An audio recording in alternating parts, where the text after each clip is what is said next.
lost my mind with you. Hi, my name's Tammy.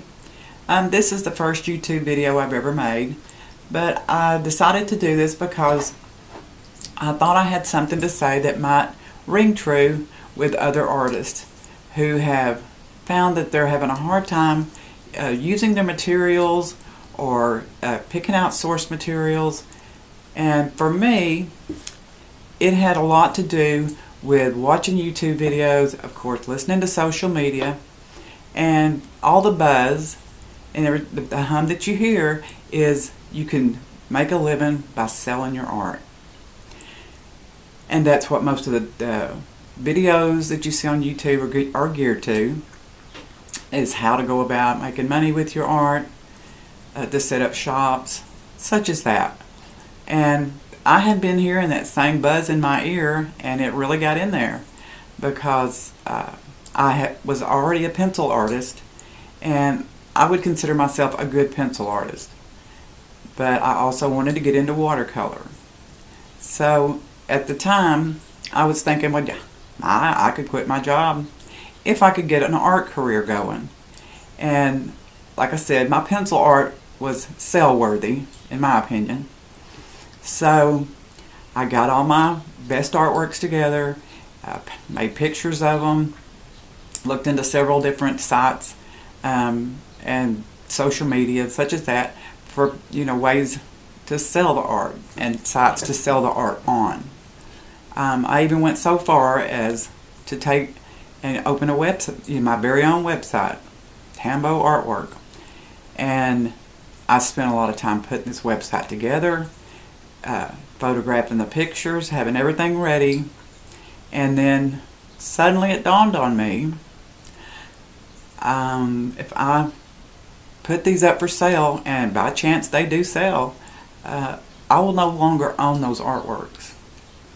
And I thought about that whenever I set the website up. I thought I'd be fine with it.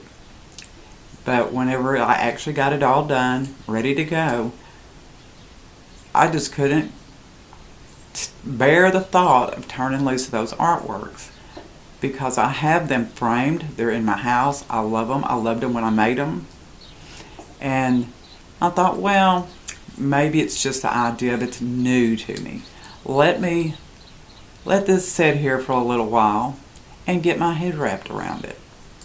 And my head did not get wrapped around it. Went on for like a year, and I still could not bear the thought of selling those artworks. And well, the thing that also I noticed is it really affected how much art I made, even pencil art, because now I'm constantly looking for subject matter that I think will sell. But I left the website up, but I did not promote it. I just kept it to myself. Few friends and family knew about it, but they all knew that I was not selling anything, that I just had got it ready to go.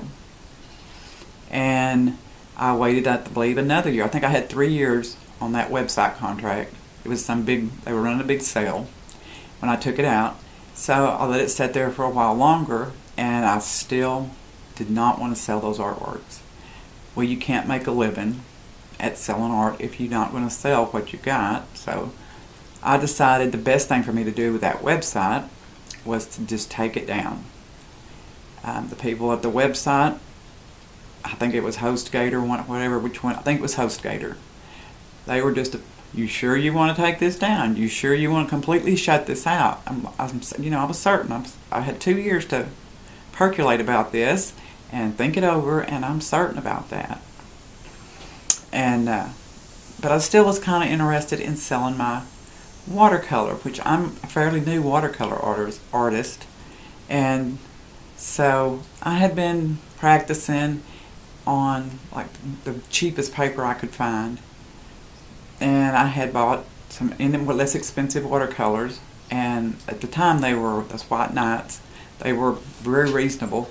They have since jumped in price, and they're from Russia, so I don't even know if they're available anymore. and I had Daniel Smith.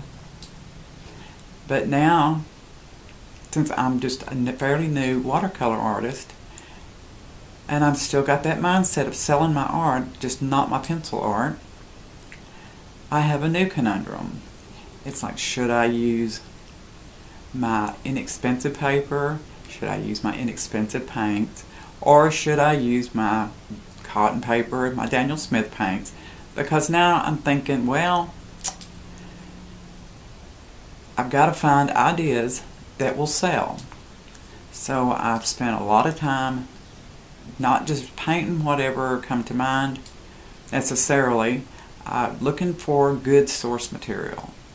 And I can literally spend weeks going through Paint My Photo, Unsplash, wherever you can find, source material that's free to use, taking my own pictures, and then having to try to decide on an actual composition, because rarely it's a picture, just the way you would want it. And so with doing this, I'm constantly thinking, is that good enough to sell? Well, maybe it is. Well, I don't know. Let me look a little more. So there I have another problem. I'm constantly looking for source material and not finding things that I deem sellable. So, big waste of time, obviously. And then if I do want to find something I'm thinking, oh yeah, this is great, and it really turns out well, am I going to be able to sell it, or am I going to be stuck in that same rut of not wanting to sell the artwork, just like the drawings? Had that happen. Surprise, surprise, on one of the artworks that I painted. And but then I've also got the thinking, if I'm going to sell it, should I use my more expensive paints and my watercolor paper? Or should I attempt it with cheaper products, supplies? But then if I do and it turns out really good, am I going to want to sell something that's not made out of top quality materials? And like I said, I'm new to watercolor, so it's kind of hit or miss. You never know when you use your cheaper materials. That may turn out fantastic, and you may whip out a piece of more expensive cotton water paper and it look terrible, not at all what you had envisioned. And so now you've got that feeling, I've wasted some of that expensive paper. Look how much time I've invested. I have nothing to show for it. If that's your mindset, is to sell your art. So I've got all this paper now that I'm hoarding because I'm not using it. It's because my art's not good enough. My idea is not good enough. I don't want to waste it. And I'm also not using my less expensive products, because if I make something good, do I want to sell something that's not of top quality materials? I'm worried about painting something that I really do well on, but now it's on cheaper paper. So I'm not using anything. That was just, I had to change my mindset. This was just ridiculous what was going on here. It doesn't make any sense. So this went on for, I'm sure, close to a year. And I made a few watercolor paintings, and I'll show you some of them so you can kind of see where I'm at. I didn't really like doing tutorials, because rarely is the tutorial doing something I want to paint. I may be able to follow along and come out with that exact thing, but it's not something I really like. I'm not interested in paying for art classes, and that way I've got to do exactly, again, what they're doing. And generally you only have a certain length of time to take the class, to be, or to be present if it's a live class. And you generally have a limited amount of time that you can watch it after the live class. From what I understand, I've never actually signed up for one. And same with books. books have great things in them. You can learn a lot, I'm sure, but not if you don't want to paint what's in the book. On a tutorial that's actually in a book. So there was another stumbling block. So now I've got all this mess going on. I've got all the great supplies. I've got the time because I'm no longer working. I'm staying home with my husband. But I'm stuck in a rut because I'm so busy thinking about, is my art sellable? Is what I'm painting sellable? Which supplies should I use? And all that was just crimping my art. My creativity was completely crumbled over because of that. So I decided to change my mindset. I have bought, this is not something super expensive, it's just a Canson Montval little book. And I hadn't even used that. I've had that thing for 2 years and was interested in trying out that paper because I never felt like, well, is this idea good enough? That's silly.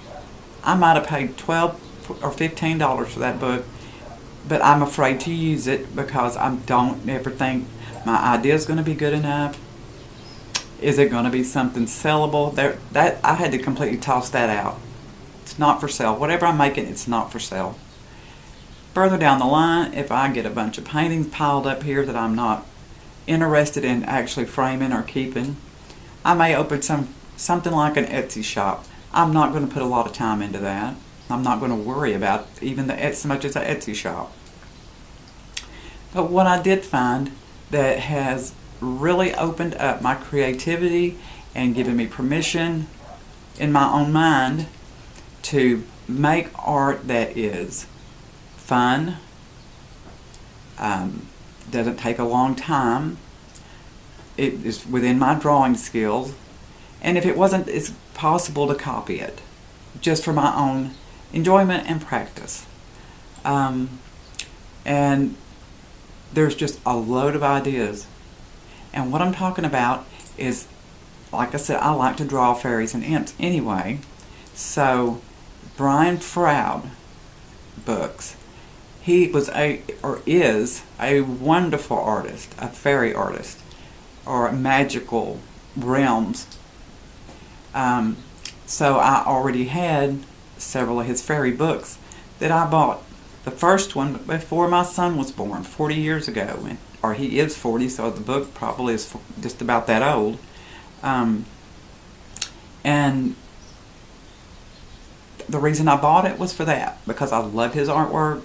I wanted to study the drawings in that book, and I have since bought 2 or 3 other Brian Froud books that are just filled with ideas, if that's what you're interested in drawing. And I have already done 2 out of that. I'm not copying his drawings for me. I want to draw my own. But I'm using his books as a springboard for inspiration. And I've gotten rid of that buzz in my ear about selling my artwork for a living. That's not why I want to create. So I took one of the books. I think this one that I'm using right now is Good Fairies and Bad Fairies. And I just started flipping through, and I didn't get more than 3 or 4 pages in when I had already found something that caught my interest. I can do a small project on whichever kind of paper I want, because I've decided I'm no longer saving that cotton water paper.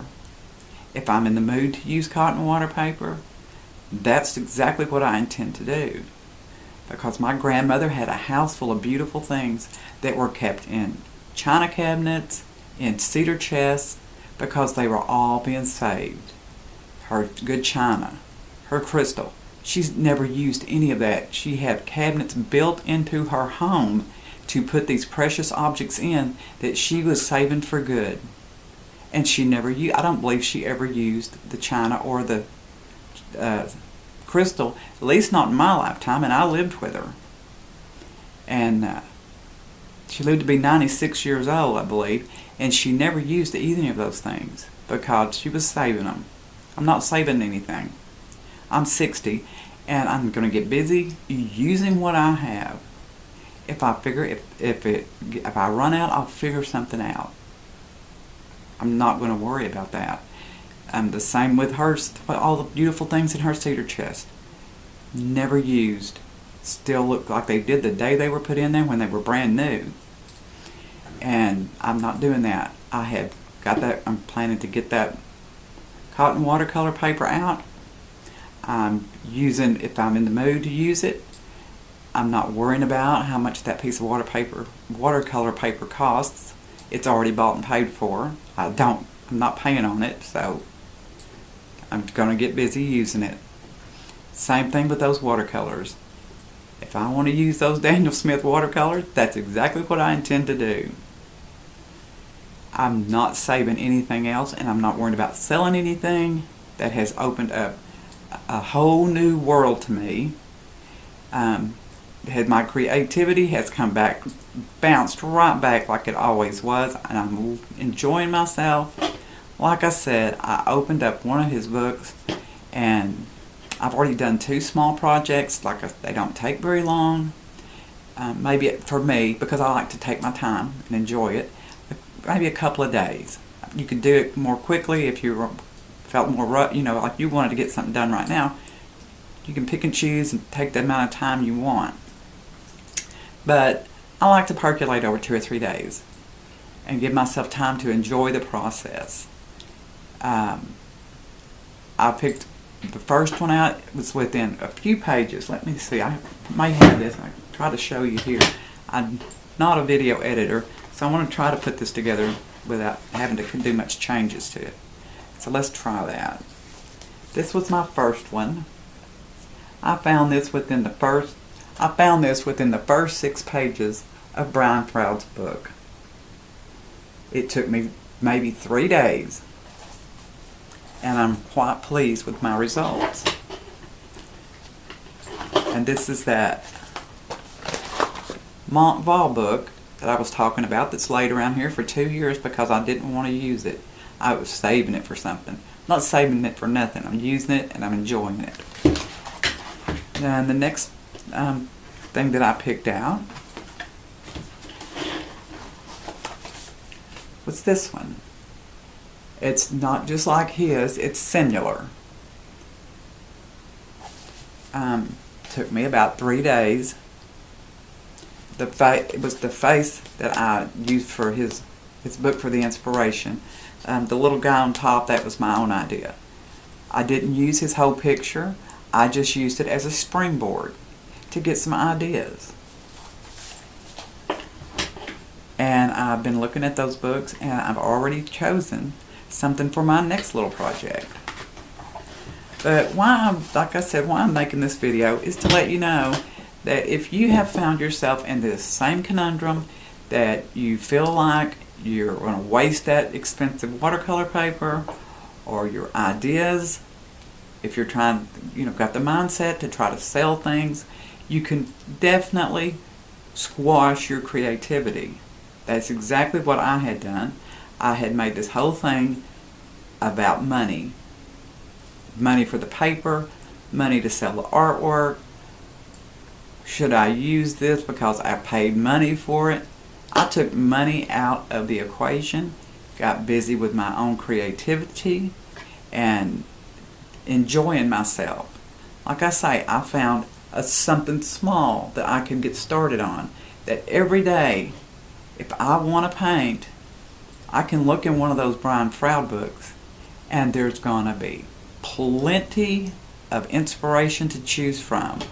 Now, you may not be into fairies at all. I understand that that's kind of a niche, but other artist books are out there. You can get them free from the library that have all their drawing, some of their drawings, their paintings, but plenty of things for you to get inspired by. And you can just buy them I've seen them pretty cheap on eBay. You can pick them up at the library for free and use them, but that will give you source material right on hand that you can flip through, and you don't have to choose the whole painting. Just the part that interests you, whether it's a character or a flower, whatever it is, and you're ready to go. You're not sitting on Google, flipping through Paint My Photo, Google Images, any of that mess, because that takes a lot of time. Then you have to drag your computer to wherever you're planning to paint or print off that picture, another time suck. Or you just can't be bothered. It just feels like, oh, that's just way too much trouble. So, like I said, I will show you I will show you, excuse me, I will show you my watercolor paintings just so you can get an idea that I am not a professional watercolor artist. I wouldn't even consider myself close to being a professional watercolor artist. I'm just someone who enjoys creating art. And I have taken that money out of my equation, and I'm back to being the person I was who loves to create art. Because all the art I've created over the years, my favorite art that I have created over the years, I had no idea in my mind of selling it. I made it because I wanted to. I loved whatever it was. I enjoyed the process. So that made a huge difference instead of sucking all the joy out of my creative world. Let me show you my watercolors. Well, I looked at this video and it's gotten quite long with me prattling on here. So I have a quilt that I need to get pinned today, so I'm going to close for now. Next time I'll show you my art materials, the drawings and paintings that I already have, and talk about my project a bit more in case you're interested.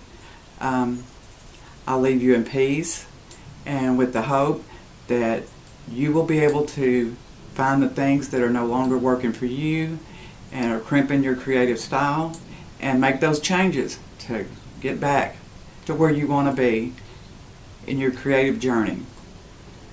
Goodbye for now. I'll see you next time.